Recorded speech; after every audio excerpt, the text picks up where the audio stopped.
Drejt për drejt, përshëndetje Florim. Përshëndetje. Në kënaqësi e veçantë të kem drejt për drejt. Më trego çka është arsyeja e greves sot, çfarë po ndodh atje tek Hekurullat? Po, arsyeja e greves është shumë e thjeshtë, na kërkojmë një rritje të pagës për punëtorët tonë, e cila është shumë e ulët dhe ka për 15 vite që nuk është ngritur paga asnjëherë. Edhe tani kjo protesta jonë është protesta e dytë e radhës. E para ishte me 1 maj për 15 minuta 15 minuta për 15 vite që nuk është ngritur paga, e tani është protesta e dytë e cila u realizue tani veç një orëshe. Kështu planifikojmë edhe protesta të tjera, të cilat Po thua, Florim, po thua që për 15 vjet nuk janë rritur rrogat e punëtorëve në Hekurull? Po, 15 vite. Kush do të jetë përgjegjës? Është ndërmarrje publike apo jo, Trenkosi?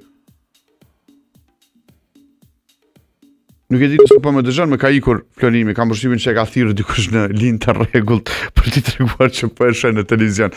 Okej, besoj që për pak po, tash e kam. Florim, më trego, kush është përgjegjës për rritjen e pagave tuaj? Ju jeni në kuadër të ligjit për shërbim publik apo jeni punëtor të ndërmarrjes publike? Cili është statuti?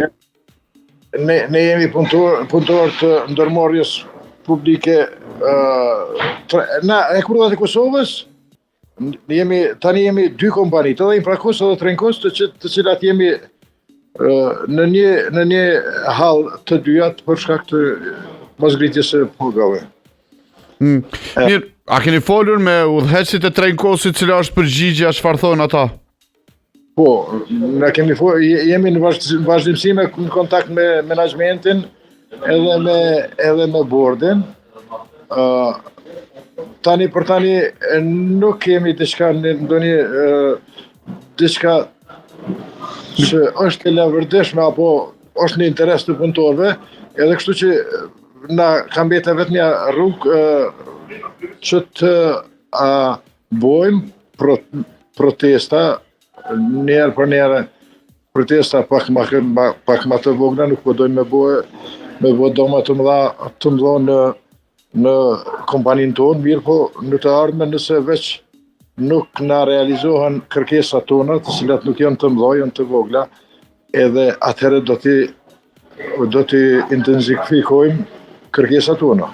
Mirë, më trego Florim, kur po thua 15 vite, a ka pasur të paktën bonuse në ndërkohë që janë shtuar për punëtorët, cilat janë kushtet në cilat funksionojnë punëtorët? Po qëre, du me konë shumë i thjeshtë, për shembull. Du me marrë për shembull një pogë të një mekaniku. Ne jemi të gjithë në komunikacion edhe kemi vetura, para mendon një mekanik për shembull me pas rrugën 370 euro, një mekanik i cili e rregullon një lokomotivë. Pastaj, një inxhinier i maqinerisë, i cili punon në punëtorinë tonë për mi rregullu lokomotivat, ai e ka pagën e ka 495 euro. Para mendon një makinist për shembull e ka pagën neto e ka 420 euro. E kështu me radhë, edhe një ora çdo 3 paga, domethënë bonuse ka pas shumë të vogla, por nuk janë konë shumë të rëndësishme për punëtorët. Punëtorët janë në hall për shkak të pagave të ulta.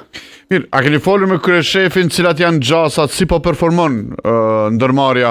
A ka gjasa që t'i rrit rrogat? Performanca e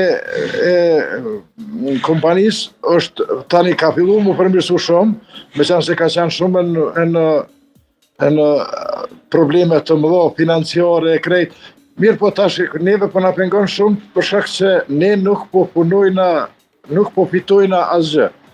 Për shembull është korridori 10, kjo linja 10 e cila është në rehabilitim me sipër, ka qenë të kryhet në vitin 2021, e tani është viti 2025 dhe nuk pedina kur mundet për mu kry ky rehabilitim, që na me pas mundësi me gjeneru mjetën për mi fitu pagat e tona.